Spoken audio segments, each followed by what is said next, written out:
بسم اللہ الرحمن الرحیم۔ السلام علیکم۔ ویڈیو کو مکمل دیکھیں اور اگر ایک اچھی اسلامی معلومات ملتی ہے تو اس پر ایک لائک اور سبسکرائب کرنا حق بنتا ہے۔ اللہ پاک آپ سب کی توفیقات میں اضافہ عطا کرے کہ جب بھی آپ سب کو اچھی معلومات ملے، اسلامی معلومات ملے، چینل کو سبسکرائب کریں اور ویڈیو کو لائک کر کے آگے شیئر کیا کریں۔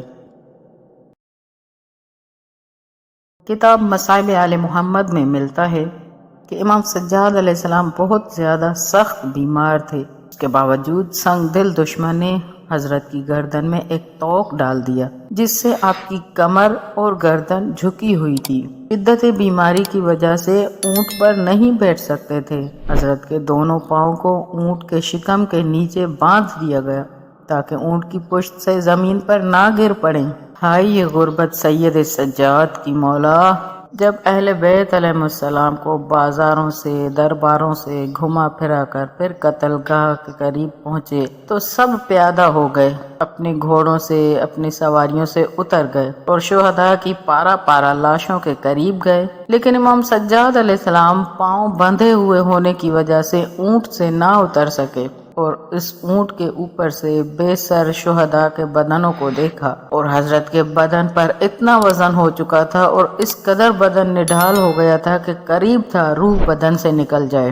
اے میرے غریب مولا سید سجاد کی یہ غربت تھی کہ اپنے باپ کے لاشے پر کھل کر نہ رو سکتے تھے، نہ اپنے باپ کے لاشے کو دفنا سکتے تھے، نہ اس کو کفن دے پائے۔ اس وقت حضرت زینب سلام اللہ علیہا نے سید سجاد کو اس حالت میں دیکھا تو ان کے پاس آئیں اور فرمایا، اے میرے باپ اور دادا اور بھائیوں کی یادگار، یہ کیا حالت ہے کہ جو میں آپ میں دیکھ رہی ہوں؟ دکھائی دیتا ہے کہ آپ جان دینا چاہتے ہیں۔ امام سجاد علیہ السلام نے فرمایا، کس طرح بے تاب نہ ہوں اور کس طرح صبر کروں، حالانکہ میرے والد، میرے بھائی، میرے چچا اور ان کی اولاد اور رشتہ داروں کو دیکھ رہا ہوں کہ اس بیابان میں خون آلود ہیں، عریان اور کفن کے بغیر ہیں اور کوئی بھی ان کو دفن کرنے والا نہیں ہے، کوئی بھی ان کے پاس نہیں جاتا۔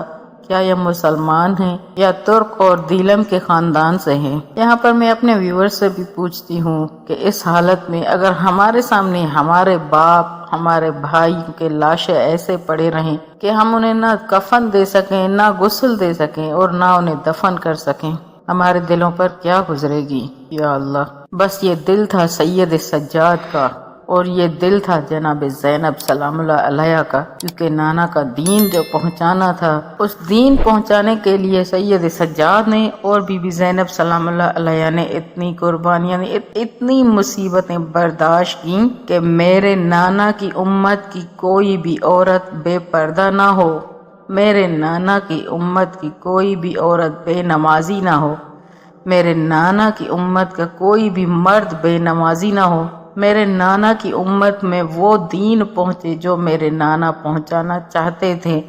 پھر اس دین کو پہنچانے کے لیے ہم اہل بیت کو جو مصیبت گزرتی ہے ہم اس سے گزر جائیں گے۔ اللہ اکبر!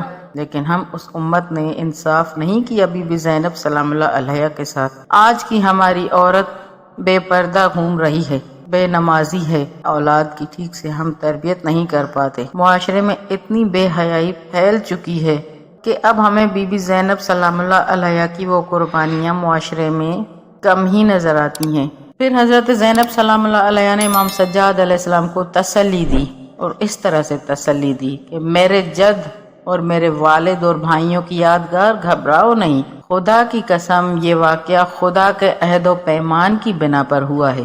زمانے کے فرعون کو کیا علم، یہاں آسمان والے آئیں گے اور ملائکہ ان پارا پارا بدنوں کو اکٹھا کر کے چھپائیں گے اور تیرے والد کی قبر پر ایک نشانی لگائی جائے گی کہ سال ہر سال اور صدیوں کے گزرنے کے باوجود ختم نہیں ہوگی۔ کافر، حکمران، سلاطین جس قدر بھی کوشش کریں گے اس کو مٹانے کے لیے نہ مٹا سکیں گے، اور اس کے برعکس روز بروز اس مکان مقدس کی رونق میں اضافہ ہوگا۔ اللہ رب العزت تمام محبان امام حسین علیہ السلام کو امام حسین علیہ السلام کی وہ جگہ دکھائے، وہ شہادت گاہ دکھائے جہاں پر امام حسین علیہ السلام نے قربانی دی۔ کل جہاں امام حسین علیہ السلام تن و تنہا حل من ناصر ینصرنا کی صدا دے رہے تھے، آج وہاں پوری دنیا لبیک یا حسین کی صدا دے رہی ہے۔